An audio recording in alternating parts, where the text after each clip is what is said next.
চলন্ত স্পিড বোটে ভিডিও বানানোর জন্য ড্রাইভার এত রেগে যাবে কল্পনা করিনি। এখানে কেউ যদি ভুল করেও পড়ে যায়।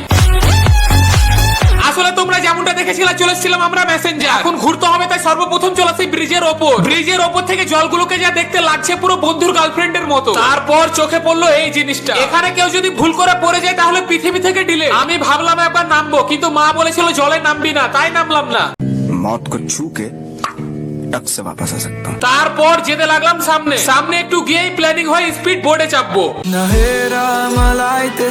এই দাদাটা আমাদেরকে বোঝাতে থাকে আমাদের বোর্ডে চাপো, আমাদের বোর্ড কাওয়াসাকি, আমাদের বোর্ডে অনেক সুন্দর সুন্দর মেয়ে ওঠে। যেমন কথা তেমন কাজ, যেতে লাগলাম দাদার বোটে চাপবার জন্য। এবার আমাদের কাছে টাকা ছিল তাই জঙ্গলে গিয়ে আর পে করতে হলো না। লাইফে ফার্স্ট টাইম স্পিড বোর্ডে চাপবো। কারা কারা চেপেছো প্লিজ কমেন্ট করে জানাও। সকালেই মাউন্টেন ডিউ খেয়েছি, ভাবলাম লাইফ জ্যাকেট পরবো না, কিন্তু জল দেখি ভয় লেগে গেল তাই লাইফ জ্যাকেট পরে নিলাম। লাইফ জ্যাকেট পরা সবার কমপ্লিট, এখন চাপতে হবে তাই অপেক্ষা করতে থাকি। তারপর দেখতে পাই আমাদের কাওয়াসাকি বোর্ড স্টেশনে আসে আর লাফিয়ে চেপেও যায়। माया बसला है बेसरी भुलाऊ भन्छौ आज तिमी। বোটও সেই চেন্নাইয়ের মতো খালি ছাড়বে না, পুরো ফুল করবে তারপর ছাড়বে। तर भुलाउनु कसरी।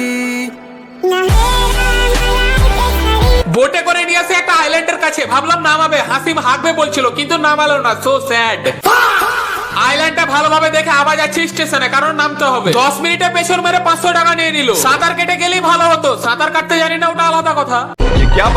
বোট থেকে নেমে সোজা চলে এলাম জঙ্গলে। জঙ্গলে কি করব বাকিটা ইতিহাস। পার্ট 3 তে আমরা মেয়েদের সামনে ফিল্ম মারতে গিয়ে পড়ে যাব। অনেক ফানি ভিডিও, অনেক সিনেমেটিক ভিডিও বানাবো, শেষে খাওয়া দাওয়া তো থাকবেই।